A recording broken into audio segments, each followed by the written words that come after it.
சேலம் மாவட்டம் ஏற்காட்டில் அதிகாலை முதலே நிலவி வரக்கூடிய அடர் பனிமூட்டத்தால் வாகன ஓட்டிகள் முகப்பு விளக்குகளை எரியவிட்டபடி வாகனங்களை இயக்கி செல்கின்றனர்.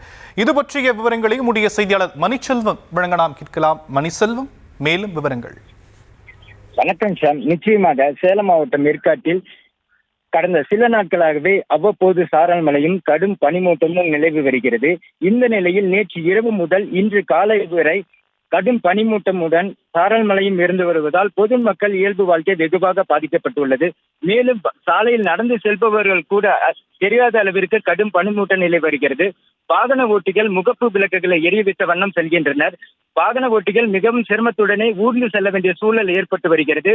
மேலும் கடும் பனிமூட்டம் சாரல் மழையால் எஸ்டேட் வேலை செய்பவர்கள், பள்ளி மாணவ மாணவிகள் மிகவும் பாதிப்படைந்துள்ளனர். சுற்றுலா தலங்கள் அனைத்தும் வெறிச்சோடிய நிலையில் காணப்படுகிறது. சாலைகளில் குறைந்தளவே மக்கள் நடமாட்டம் காணப்படுகிறது. வரும் சுற்றுலா பயணிகள் கடும் குளிரில் சொட்டர், ஜர்கின் அணிந்தவரே செல்கின்றனர். கடும் குளிர் பனிமூட்டத்தால் பொதுமக்கள் இயல்பு வாழ்க்கை வெகுவாக பாதிக்கப்பட்டுள்ளது. சாம், விவரங்களுக்கு நன்றி மணிசெல்வம்.